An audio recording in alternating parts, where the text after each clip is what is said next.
ایک اور اہم خبر، ایس ایس پی سانگھڑ اور ٹیم پر اسمگلنگ کے الزامات۔ آئی جی سندھ نے ایس ایس پی سانگھڑ کے خلاف انکوائری کمیٹی تشکیل دے دی ہے۔ مزید جان لیتے ہیں bureau chief Karachi Taha Obeidi سے۔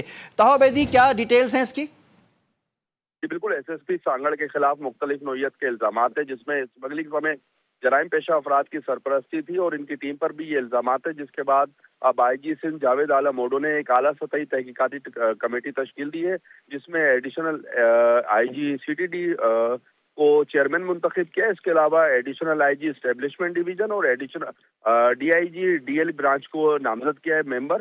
یہ اعلیٰ سطحی تحقیقاتی کمیٹی 15 روز میں تمام تر معاملے کی تحقیقات کرے گی اور جو ان پر الزامات لگائے گئے ہیں یا سانگھڑ پولیس میں مختلف نوعیت کے الزامات لگائے گئے ہیں ان کی تحقیقات کرے گی اور تمام تر الزامات کے ثبوت اور شواہد اکٹھے کرنے کے بعد آئی جی سندھ کو 15 روز میں یہ انکوائری کمیٹی پیش کرے گی۔ جی ٹھیک ہے، تفصیلات کے لیے شکریہ آپ کا طاہا عبیدی۔